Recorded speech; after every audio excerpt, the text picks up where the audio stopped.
Due to very unfortunate circumstances, to put it mildly, E3 2020 got cancelled. But even when E3 does make its return, it's unlikely that Sony will want to be a part of it.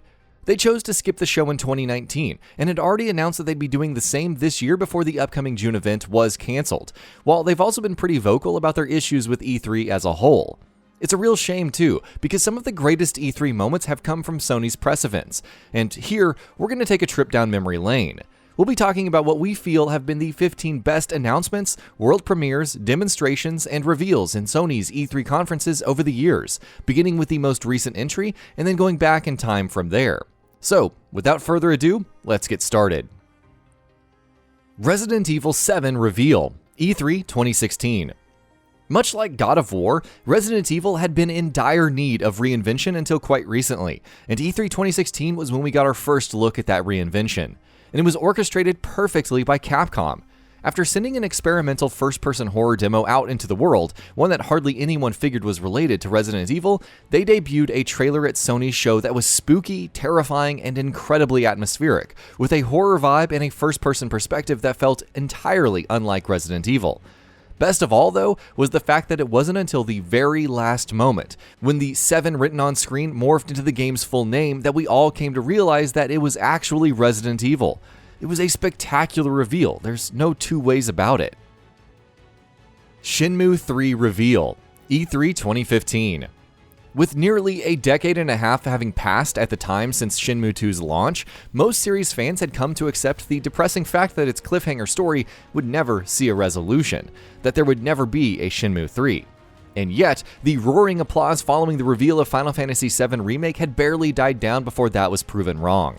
Yu Suzuki took the stage to confirm that Ryu's story would indeed continue, that Shenmue 3 was happening, and that it was in the hands of the fans, but with the game being a Kickstarter project. The 1-2 punch of Final Fantasy VII Remake and Shenmue 3 makes for perhaps the 10 greatest minutes in E3 history. Portal 2 PS3 announcement, E3 2010. Valve's issues with the PS3 and its architecture were very well publicized. In fact, it was Valve themselves who publicly and with brutal honesty talked about all their problems with the console. And so it was more than just a tad bit surprising when Valve CEO Gabe Newell took the stage at Sony's E3 press conference in 2010 to confirm that Portal 2 would indeed be coming to the PS3 as well. It was rare enough for Valve to do something so public-facing at E3, and combined with a renewed friendship with Sony, it made for a truly unforgettable moment. Uncharted 2 gameplay demonstration, E3 2009. Today, Uncharted is one of the most beloved IPs in the industry, and Naughty Dog one of the top, most prestigious developers in the medium. And all of that can be traced back to this exact moment, when Naughty Dog revealed Uncharted 2 gameplay on stage at E3 2009, showcasing not just jaw-breaking visuals that were beyond anything else at the time, but also a first look at the cinematic storytelling that would go on to define all of their games from then on. On that basis alone, that moment deserves to be here. That it was also an incredible showing that wowed everyone and propelled Uncharted to the top of the zeitgeist is just the cherry on top. Death Stranding reveal and Kojima's return, E3 2016. After Hideo Kojima's ugly split from Konami, the knowledge that he would never return to Metal Gear was heavy on the hearts of everyone, while the fact that he was not being allowed to make public appearances by his former employer drove people into a frenzy of speculation, as they wondered about what was next for this mastermind.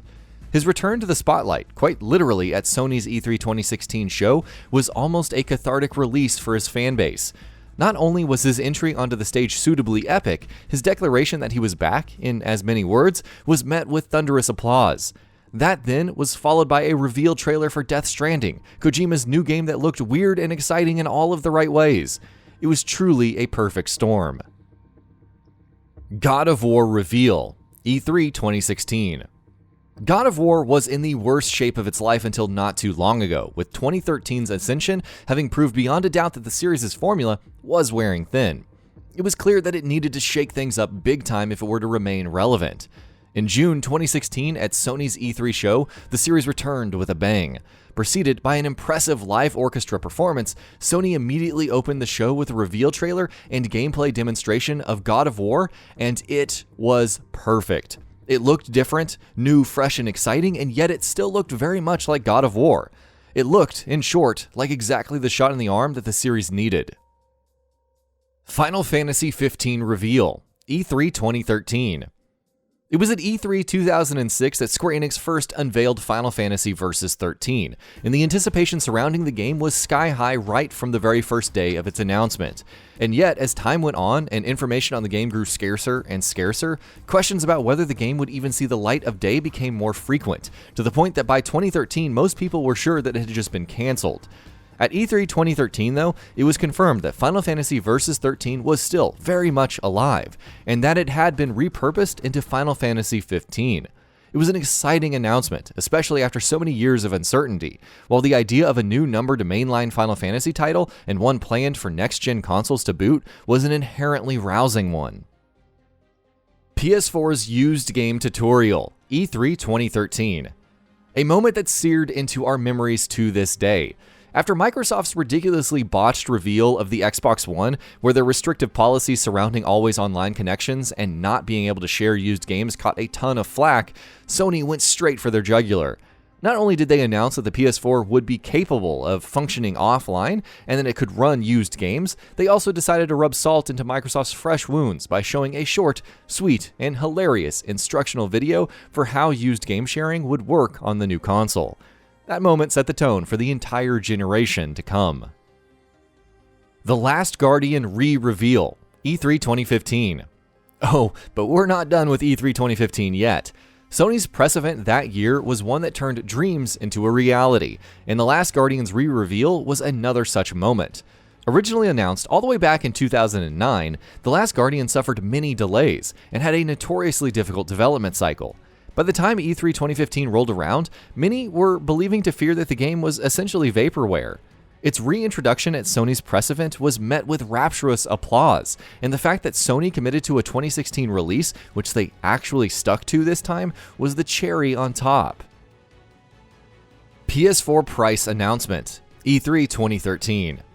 E3 2013 was a flawless victory for Sony as far as PS4 announcements were concerned, especially because they were making all of the right moves in the areas where Microsoft were screwing things up spectacularly.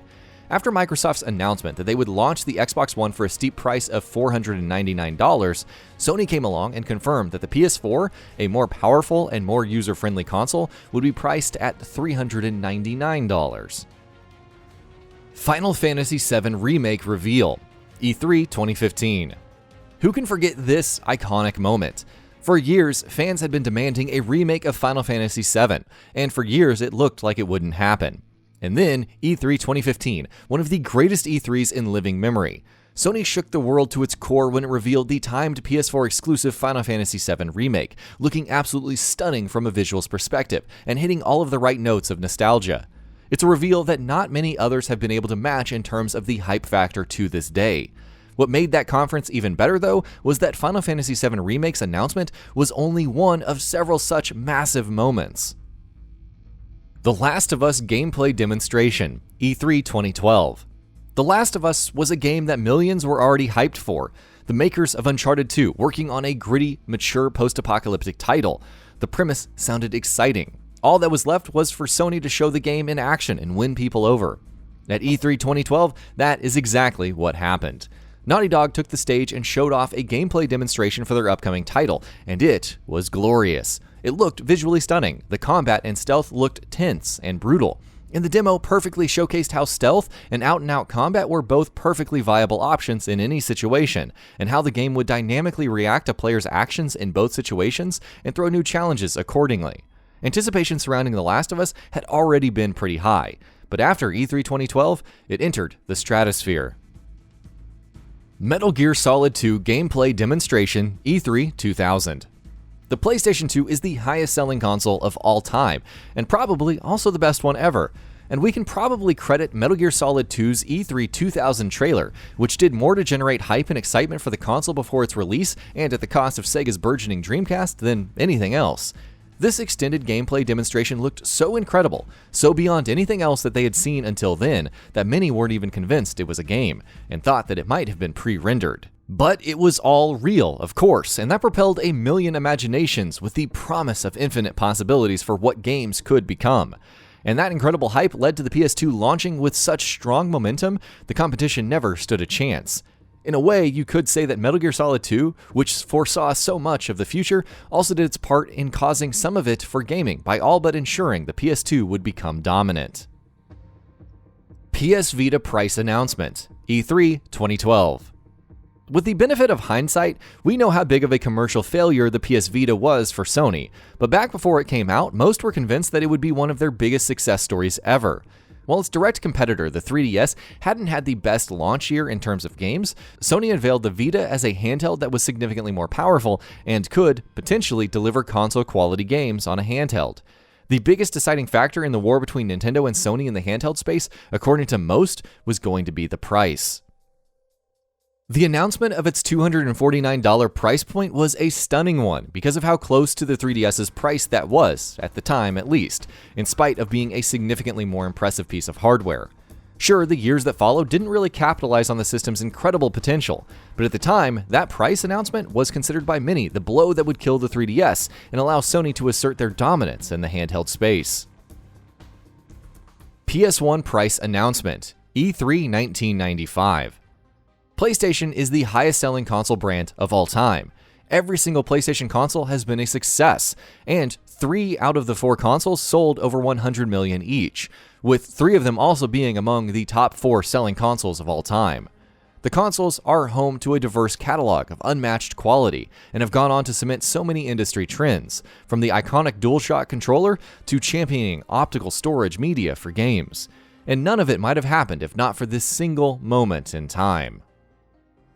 Sony's Steve Race took the stage at E3, right after Tom Kalinske had announced in a confusing presentation from Sega that the Saturn was available now for $399 in limited quantities, and said just one thing, $299, and he left the stage. And this announcement of the superior-seeming machine launching at $100 cheaper than the incumbent, who were shooting themselves in their own feet with confused messaging, this almost single-handedly caused the PlayStation's early domination against would-be rival Saturn, giving it an insurmountable head start that the N64 would later be unable to match. The PlayStation would consolidate third-party support from across the industry, be host to a rich and diverse library, with many of the best and most influential games of all time, and start the premium console gaming dynasty. And none of that might have happened if this one moment had gone any differently. Just imagine. And that about does it for this video. If you enjoyed what you watched and want to see more from GamingBolt, you can always hit that subscribe button and turn on the bell icon next to it. That way you will never miss any of our videos.